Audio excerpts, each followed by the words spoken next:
Bonjour à tous et bienvenue sur Tuto Blender. Je m'appelle Yves Pereira et dans cette vidéo, je vais vous parler du modificateur Wireframe. Alors, Wireframe, ça devrait vous parler, vous rappeler quelque chose déjà. Effectivement, on l'a déjà vu, on peut changer les vues dans Blender. Actuellement, on est en vue solide, mais on peut aussi passer en vue Wireframe. Et ça se retrouve en bas ici dans ce panneau. Si on clique dessus, on a différents types de vues. On en a d'autres, on a la Wireframe, la solide, qui est celle par défaut, et celle qu'on utilise actuellement, et on a toutes les autres vues qui sont au-dessus, y compris la vue rendered, parce que je suis dans Sequence, et donc j'ai déjà beaucoup parlé de cette vue qui nous permet de voir en temps réel ce que donnerait notre scène si on faisait un rendu. J'ai aussi déjà beaucoup parlé de la vue wireframe, parce qu'avec la vue solide, wireframe et rendered, ce sont les trois principales vues qu'on utilise tout le temps. On change, on bascule entre solide et wireframe en appuyant sur la touche Z, qui nous permet donc de basculer de l'une à l'autre. Et la vue wireframe peut être très pratique parce que quand l'ordinateur est un peu trop surchargé et qu'il calcule plein de choses, la vue 3D peut être ralentie et il peut y avoir un certain lag quand vous vous déplacez avec votre souris et, l'affichage se ralentit et donc voilà, lag et met du temps à s'afficher. Et dans ce cas-là, eh bien, il peut être pratique de passer en vue wireframe pour alléger le calcul de Blender et donc nous aider dans la modélisation. Et d'autres choses encore. Mais cette vue wireframe n'est là que pour nous aider lorsque l'on fait de la modélisation, et en aucun cas on aura cette vision de notre maillage lorsqu'on fera un rendu avec notre caméra et quand on enregistrera une image sur l'ordinateur. C'est parce que ça ne reste qu'une vue, donc un moyen de voir notre scène. On va se remettre en vue de solide, et moi je vais aujourd'hui vous parler du modificateur wireframe. Et comme c'est un modificateur, on va le trouver dans ce menu en haut à droite ici, toujours au même endroit, le même sous-panneau. On clique sur Add Modifier, et ceci est une extension de la version 2.70 qui a été relâchée il n'y a pas longtemps. Et donc, si vous n'avez pas cette version, vous ne pourrez pas avoir ce modificateur, mais depuis la mise en ligne de cette version 2.70, on peut trouver en dessous du Triangulate Modifier, qui est dans la deuxième colonne, on peut trouver un modificateur qui s'appelle Wireframe. Donc vous cliquez là-dessus, et automatiquement, on a notre Suzanne qui change, donc qui disparaît en quelque sorte, et qui est remplacée par tout ce mode fil de fer en beaucoup plus épais. C'est comme si on avait une vue fil de fer en beaucoup plus épais.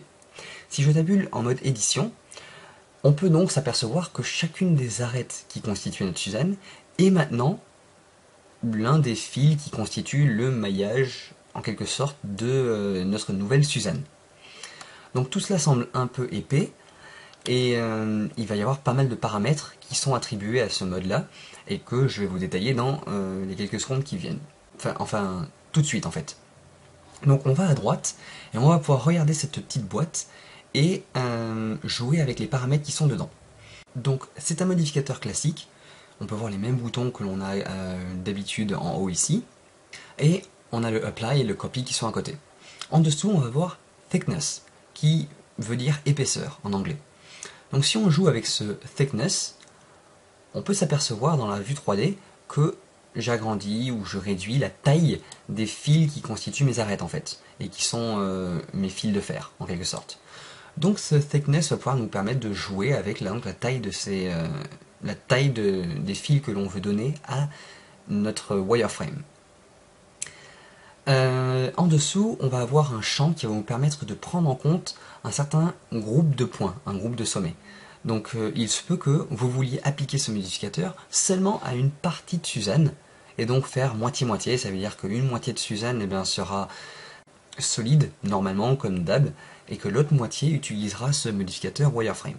Dans ce cas-là, vous pourrez créer un groupe de sommets, comme je vous l'ai montré dans la vidéo sur le drapeau et dans les tissus de Blender, et puis l'assigner ici en cherchant dans ce groupe.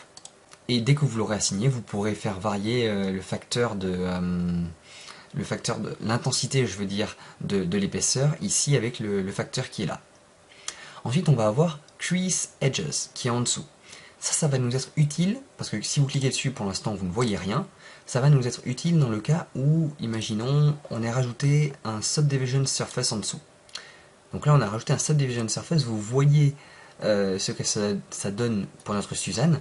On a notre wireframe qui n'est plus vraiment un fil de fer, enfin ce sont plus vraiment des fils de fer, vu que ça a été subdivisé, et donc que ça tente d'arrondir le tout. Et bon, ça peut être le style que vous aimeriez donner à votre Suzanne, mais en l'occurrence c'est pas vraiment ce que je cherche, donc en fait je vais quand même le laisser là, parce que je ne l'ai pas rajouté pour rien, mais je vais cliquer sur Crease Edges. Si je clique sur Crease Edges, on va quand même pouvoir avoir le modificateur appliqué à Suzanne, mais notre modificateur wireframe ne sera pas vraiment affecté, et donc ça va garder cette rigidité entre les angles, dans les angles. Donc maintenant je vais pouvoir supprimer le modificateur Subdivision Surface parce que j'en ai plus besoin, c'était juste pour vous montrer ça. Ah si, en fait, je reviens en arrière, je refais ça, je refais ce modificateur, et une fois donc on a cliqué sur Crease Edges, on peut en dessous avec le Crease Weight régler en fait la... Alors comment est-ce que je vais vous montrer ça? Est-ce que c'est possible de le montrer? Voilà, régler avec les différentes valeurs qui sont dans Crease Weight. Les valeurs, si on se met à 0, on va avoir aucun, ça va n'avoir aucun effet de mettre le Crease Edges, alors que si on met un Crease Weight à 1, c'est comme si on avait vraiment coupé court à ce modificateur en dessous. J'espère que j'ai été clair là sur ce point-ci. Donc en fait, le Crease Weight qui est ici permet de faire varier l'intensité de Crease Edges qui est en dessous, qui est au-dessus juste là, par rapport au Subdivision en dessous. Maintenant, je peux supprimer ce modificateur et parler des boutons qui sont à côté. Donc avant de montrer ce que c'est que le Even Offset qui est ici, on va décocher le Even Thickness. Il me semble que Andrew Price, dans son tutoriel, parle du Even Thickness pas vraiment en bien, en disant qu'en fait à chaque fois qu'il l'a laissé allumer, qu'il l'a laissé là, ça lui donnait des résultats peu désirables. Donc je pense que Andrew Price dans son tutoriel a importé un modèle de voiture super classe, tout ça de internet, et qu'il utilise ça pour faire son exemple. Et donc là je n'ai pris que Suzanne, donc c'est un exemple vraiment très simple, mais apparemment sur son modèle et sur tous les autres modèles que Andrew Price a pu utiliser, dès qu'il clique sur Even Thickness, il a des résultats scandaleux, avec des grosses pics qui partent dans tous les sens, et qui sont pas exactement ce que l'on pourrait attendre du modificateur. Donc apparemment il vaut mieux éviter de l'enclencher et le désenclencher. Moi je ne vois pas trop de différence avec. Voilà, le fil de fer me convient dans tous les cas. Relative Thickness, j'ai pas encore compris ce que ça faisait. Ça réduit en fait tous les fils, mais ensuite on peut quand même régler l'épaisseur à côté avec le thickness. Donc je vois pas trop à quoi ça peut me servir. Donc je laisse décocher et je vais quand même rebaisser tout ça. Voilà. Et ensuite on a Replace Original qui est par défaut encoché. Et donc comme vous pouvez voir, ça a remplacé notre Suzanne qu'on avait en vue solide tout à l'heure par le fil de fer. Nous ce qu'on voudrait c'est parfois présenter notre travail. Ça veut dire, donc on a fait un très beau rendu, donc une très belle voiture par exemple, ou en l'occurrence la très belle Suzanne, avec pas mal de détails. Et c'est très bien si vous faites une très belle photo et que vous montrez ça et que c'est un rendu tel que vous vouliez le présenter aux autres. Mais il se peut parfois que vous vouliez présenter ça dans un portfolio et que les personnes qui sont en face de vous, eh ben, elles sont pas forcément dupes. Elles vont voir votre rendu, elles vont dire c'est très beau, les textures sont bien appliquées, les matériaux sont vraiment cool, vous avez géré en fait la balance de votre image, tout ça. Mais qu'en est-il de votre maillage? Est-ce qu'il est propre? Est-ce que vous avez respecté le fait de n'avoir pas de triangle, d'avoir que des quads un peu partout dans votre maillage? Ou est-ce que c'est quelque chose de vraiment super moche derrière, si on passe en mode édition et qu'on regarde votre travail? Est-ce que vous avez fait quelque chose de vraiment horrible et qui respecte pas forcément les principes de création d'un objet ou pas? Et dans ce cas-là, pour présenter votre travail de manière professionnelle, il se peut que l'on vous demande de présenter un wireframe. Et dans ce cas-là, c'est ce que vous ferez. Mais ça fait un peu moche de le présenter sous cette forme. D'ailleurs, à force de voir ce qu'on a de l'autre côté du maillage, ici on voit à travers tout, et ça peut prêter à confusion. Donc, décliquez le Replace Original qui est ici à droite là, en enlevant ça, on va pouvoir garder la surface de base que vous aviez, en fait votre objet, votre géométrie, et par-dessus, rajouter de la géométrie, ce modificateur, pour montrer le vue fil de fer de votre objet et donc montrer que vous avez su bien placer vos segments et que votre maillage est propre. Donc ça c'est une belle manière de représenter les deux choses. Seulement, comme vous le voyez, ça partage les mêmes matériaux. Donc voilà, pour l'instant ça ne représente pas grand intérêt. Il se peut même qu'il y ait des endroits où on ne voit pas forcément très bien votre modificateur. Donc des fois vous voudriez mettre en valeur le modificateur ou qu'il soit juste légèrement appliqué sur votre objet. Pour ça, vous allez changer de matériau. Là on est toujours sur Suzanne, on n'a pas deux objets distincts. Donc je vais aller sur les matériaux et je vais cliquer sur New pour rajouter un nouveau matériau à Suzanne et je vais laisser le matériau par défaut. Par contre, j'aimerais avoir un deuxième matériau spécifique juste pour le wireframe que je viens de rajouter par-dessus. Donc pour ça, je vais créer un nouveau matériau en cliquant sur le plus ici et le New. Et tout ce que je vais faire, c'est changer la couleur. Donc je vais mettre un beau jaune, par exemple. Et je reviens donc dans mon modificateur parce que apparemment vous avez vu, j'ai créé deux matériaux, mais c'est resté quand même en blanc tout le long. Et c'est compréhensible, en fait, on n'a pas spécifié. Enfin, comment est-ce que Blender saurait quoi mettre en blanc, quoi laisser en blanc et quoi mettre en jaune? Donc en fait, il faut spécifier à Blender que telle partie doit être en jaune et telle partie doit être en blanc. Et vous pourriez faire ça en allant dans le mode édition. Et en fait, non, vous ne pourriez pas faire ça. Il faudrait d'abord appliquer le wireframe. Et une fois que vous auriez la géométrie dans le mode édition, vous iriez en mode édition, vous sélectionnerez toute votre géométrie de wireframe, puis vous iriez dans les matériaux et vous cliquerez sur Assign dans le mode édition. Cliquez sur Assign. Mais ça c'est très fastidieux et il y a un moyen beaucoup plus simple de faire ça. Si on reste dans les propriétés de notre matériau, on voit qu'en dessous on a Material Offset. Offset c'est le décalage. Donc pour l'instant on utilise l'emplacement 0. Et il faut savoir qu'en informatique, en général les informaticiens ils comptent à partir de 0. Donc la première itération en informatique c'est le 0. Donc nous, dans notre pile de matériaux qu'on a ici, on en a deux. Le matériau .003, c'est le tout premier dans la liste, et donc c'est le numéro 0 qu'on a dans le modificateur.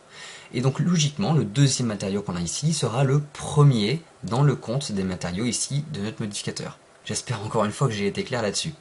Donc si on change cette valeur à 1, ça veut dire que notre wireframe qui est ici utilisera le système de le matériau numéro 2 qui sera ici, vu que le 1 vient après le 0, et que ici, donc, le matériau numéro 2 vient après le matériau numéro 1. Mais on ne voit toujours aucun changement dans la vue 3D. Et ça, c'est parce que donc notre matériau a bien été défini ici, et si on faisait un rendu, eh bien, on verrait les changements dans notre scène 3D. Mais actuellement dans la scène 3D, on voit pas les changements parce qu'il faut les faire dans Settings, ici en bas dans les matériaux, et dire que dans le Viewport, donc dans la scène 3D, on veut utiliser, donc je vais faire un CTRL C ici pour copier, et un CTRL V là, on veut utiliser la même couleur que ce qu'il y a ici. Et là maintenant, dans la vue 3D, on voit les changements et on voit bien notre wireframe qui a changé de couleur pour la deuxième couleur, le matériau qui est ici.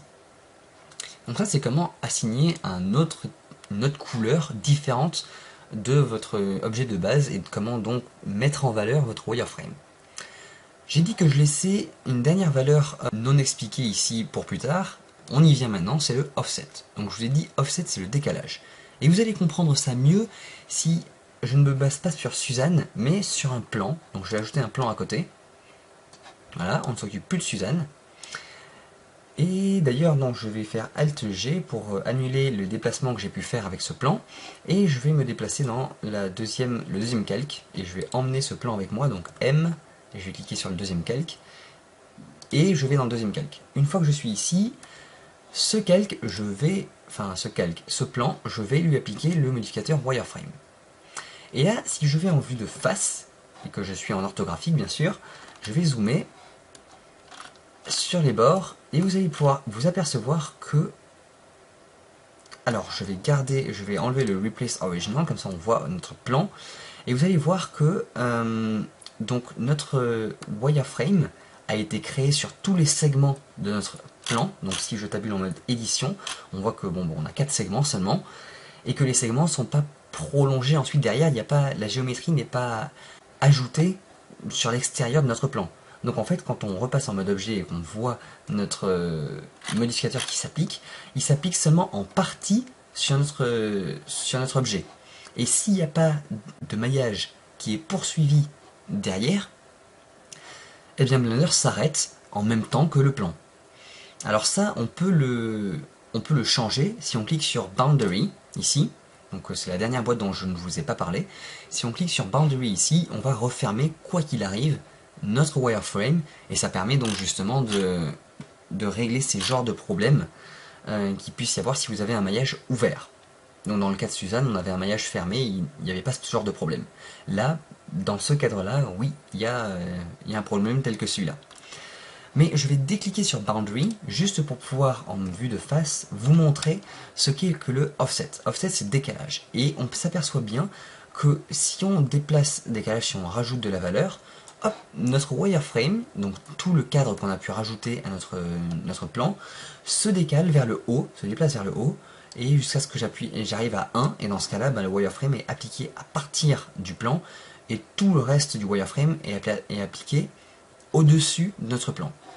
Et si on descend en dessous de 0, qui était la valeur de base, eh bien on va en dessous de notre plan jusqu'à ce que le wireframe soit appliqué à partir de notre plan et tout en dessous du plan.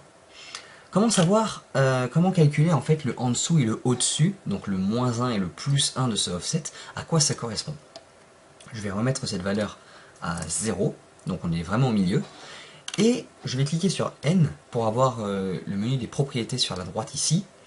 Et je vais descendre jusqu'à ce que... Alors il faut que je retrouve cette option quelque part par ici. Il faut que j'aille dans Display, je pense. Et ce n'est pas dans Display que je trouverai ça. Je vais aller ailleurs. Où est-ce que je peux voir ça? Donc ce n'est pas les Screencast Keys.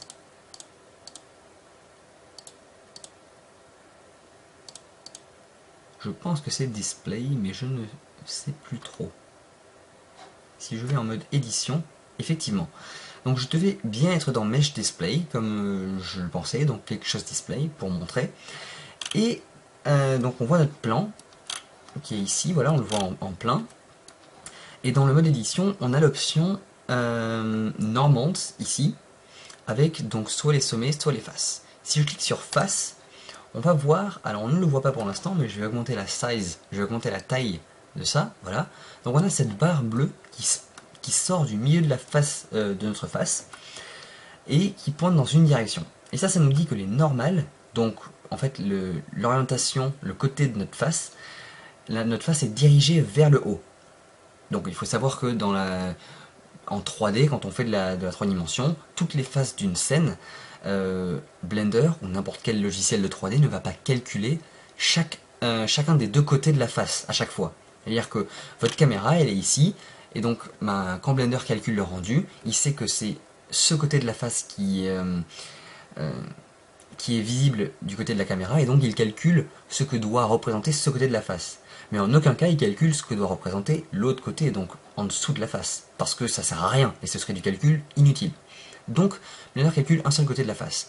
Et parfois, pour certaines des propriétés, il ne calcule que ça, que dans un sens, et la face, quand elle est rajoutée dans Blender, a un sens prédéfini, qu'on peut avoir grâce aux normales qui vont dans la direction de ce sens.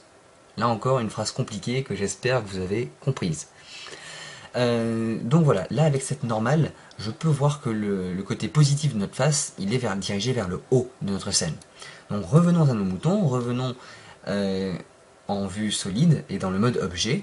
Donc si je me mettais en vue de face, comme ça ici, si je me rappelle bien, quand on allait dans les valeurs positives de notre offset, tout notre wireframe se déplaçait vers le haut. Donc dès qu'on est en offset 1, ça veut dire que tout notre wireframe sera à l'extérieur de notre objet. Donc dans le cas de Suzanne par exemple, tout le wireframe qu'on aura fait entièrement sera visible et sera reposé par-dessus notre Suzanne. Et ne sera pas à cheval sur tout le maillage de notre Suzanne qu'on a réalisé. Par contre, si on va sur du -1 ici, tout le wireframe sera à l'intérieur de Suzanne. Et donc si on a une caméra comme on l'avait tout à l'heure, vue de l'extérieur, on ne verra pas notre wireframe. Mais en fait, je suis bête, je pourrais directement aller dans le premier calque et faire le test avec Suzanne, maintenant qu'on voit bien les différences entre le wireframe et l'objet, vu qu'on a changé les couleurs. On va pouvoir sélectionner Suzanne. On a un offset qui est à 0 pour l'instant. Si je vais en offset à 1 et que je le mets à 1 complètement, on voit que le wireframe, enfin ça se voit pas trop, mais le wireframe est entièrement ressorti par-dessus Suzanne. Par contre, si je change cette valeur et que je mets un -1, hop, on ne voit plus du tout le wireframe. Il a complètement disparu de notre vue 3D, parce qu'il est entièrement à l'intérieur de Suzanne. Donc si je zoome assez, je rentre dans Suzanne, et là je peux revoir notre wireframe qui est en dessous. Voilà, je pense que j'ai à peu près tout dit de ce modificateur, j'espère que vous avez tout compris, que vous le retiendrez. Ce tuto est assez long, beaucoup trop long pour ce que je vous ai montré du tutoriel. En tout cas, j'espère que vous auriez appris quelque chose d'utile dans cette vidéo, et je vous retrouve bientôt pour un nouveau tutoriel.